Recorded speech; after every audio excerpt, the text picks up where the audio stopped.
We're here in my hometown over at Tote in County Meath, where the population has grown rapidly over the last 20 to 30 years, with just over 500 people residing here in the early 90s to over 10,000 people living here in 2022.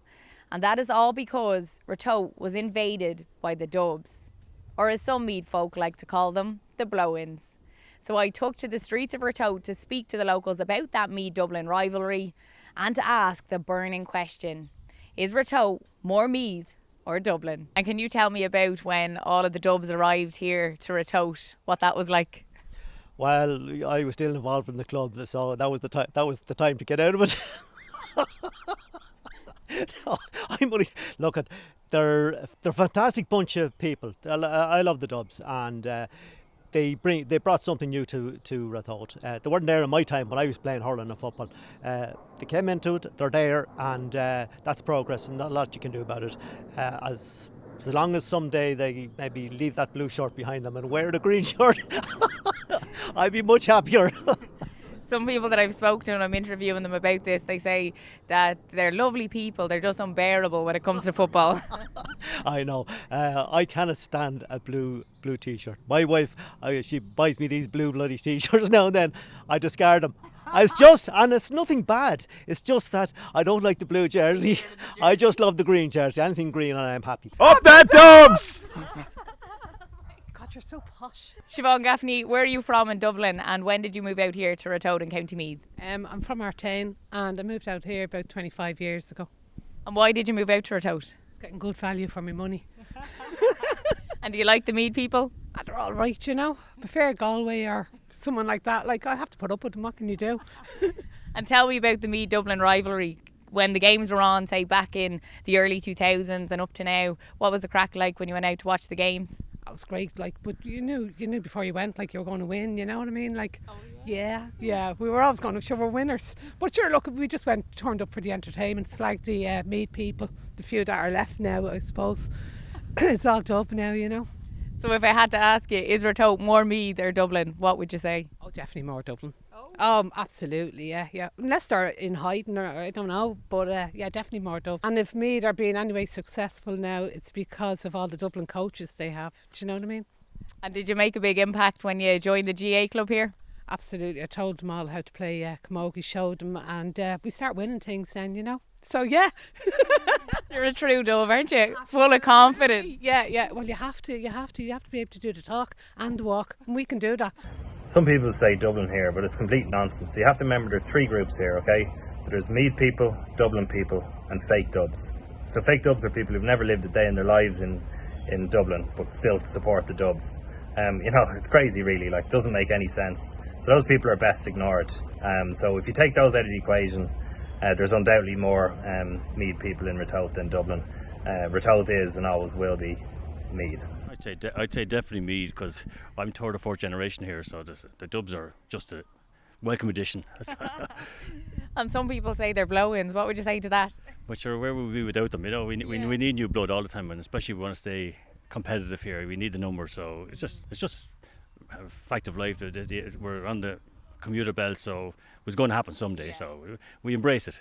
And in the 90s, they were very competitive with Dublin, and not so much in recent times, as Dublin have been dominating really. But this weekend, there's a real chance for me to maybe get one over them this time round. No, not a chance. I mean, we're so far.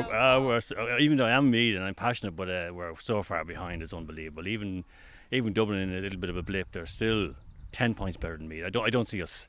It'll be a day out. That'll be it. Not a chance. I don't think so anyway. So I'll go there in hope rather than expectation. Definitely. So.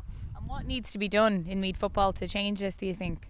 I don't know. First of all, it's a numbers game, and Dublin got loads of cash injections over the last number of years, but really the underage structure here has been struggling. I think it was a couple of good minor teams the last couple of years, but overall we're not producing the players to put, you know, to supplement the team that's there at the moment. So I don't think anything's going to happen in the short term, even still.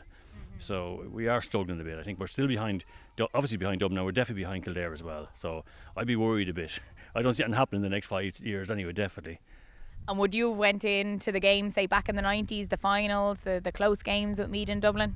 I was at all those games. Yeah, they were fantastic. So, I mean, to be 6 points down on 2 or 3 occasions and come back and win, draw or win was so sweet. And so we're up to Quins then for a load of pints or whatever it was. So it was great. Those were great days, you know. The 80s, we probably were the better team. Well, we were the better team. We had a great 87, 88 was the start of something big for Meath, and that went on right down through the years. Even though we lost a lot of players in the early 90s, won the minor championship, got back in again, won the All Ireland '96, beat Mayo. Probably lucky, but that's the way Mayo fell at that hurdle. And then right on to the '99 when we won the All Ireland again. Probably should have won 5, 6 All Irelands in those years, but coming out with 4 was fantastic. And it was a great run for us. Great run. And what about against Dublin? Those replays back in the 90s as well. They were some games. Some games. I was unfortunate not to be here at the time. I was in New York, and but saw all the games down in the basement of a little place in Queens, a little place that held 500 to 600, but it was fantastic. Everyone was against us those days. Unfortunately, those 30. Look at those 31 counties against us because we were probably good. And everyone wanted to beat us. We were the team to beat. We took some beating, but they were fantastic. Those games with Dublin were just fantastic. Amy Gaffney, would you say you're a Meath or Dublin woman? I would say I am a Meath gal, I think, because I'm living here in Meath 25 years, but mum and dad are both from Dublin. All my family's from Dublin, so I'm a bit scared to say that I'm a royal, but I think I definitely am, yeah. And your mum is here beside us and she's giving you the eyes. Yeah. Is she surprised to hear that you're a Meath woman? She's saying no now, but I don't know. I say she expects it, but yeah, I'm playing for Meath a long time now, so I suppose she does have to expect it. And what was it like joining the Meath team with a big Dublin accent that you have? It's tamed down actually in the last number of years, but when you did join, were they giving you a bit of stick? I think they always thought that I was like from the inner city, like they still do. And some girls on the team, they're very bogger as well. So I don't know, it's very it's such a mix, even though we're all in the same kind of county. But yeah, they did give me stick, and as well, I'd never dream of wearing a Dublin jersey, even though as much as I wanted to training, but I'd never wear it because other girls on the team wear Kenny jerseys, Galway jerseys, and like nobody blinks an eye at it. But if you wore a Dublin jersey, I'd say something would be said to me. So I never did it, but as much as I really wanted to. Yeah, I never did. So you wouldn't to Meath training, but you would have to Rato training. Yeah, I absolutely remember you and Louise coming to Meath to Rato training. Actually, Louise did to our game there last week. Yeah, I know. We were probably just brainwashed, but anyway, it's just up there in the drawer, just wearing it, yeah, for the sake of it. But no, I'd never dream of doing that at Meath training, definitely not. And where are you originally from? Clontarf in Dublin.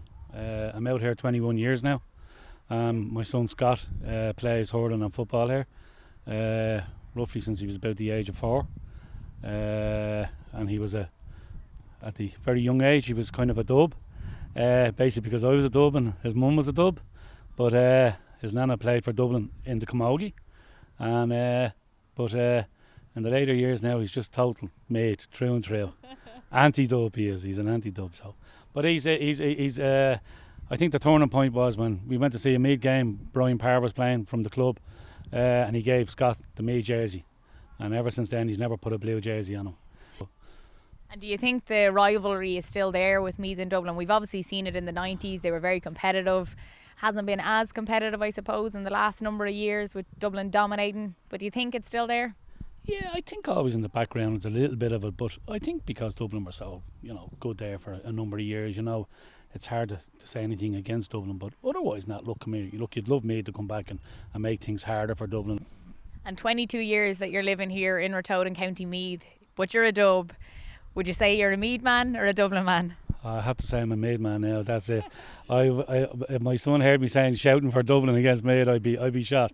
And it's just that so many people here and all their families, and it's one big family here, so we all kind of look after one another and whatever. But look, no, it's fantastic, and it's great to see so many fellas here from Rato and girls involved with Meath, so and the sooner they get back to where they should be, the better. This weekend, what are Meath's chances? Oh, there's always a chance. Look, Dublin are favourites, rightly so. They've been I think it's 12 in a row they're going for now or something silly like that. But I think Meath showed last year in the second half that they're more than capable of putting it up to them. It's just a matter of getting a consistent 70-minute performance rather than starts and spurts. Like we've a number of the boys here in the club playing with the Meath team, and there's no doubt in their quality and that they're able to go toe-to-toe with them individually, but it's just as a unit like Dublin, that's where Dublin are so strong. So hopefully, like I'll be in Croke Park, I'll be supporting them and cheering them on. It'll be with a bit of optimism rather than just pure hope, but yeah, hopefully we can do it. And here in Ratoath GA Club, do you see many Dublin jerseys around? Too many Dublin jerseys around, unfortunately.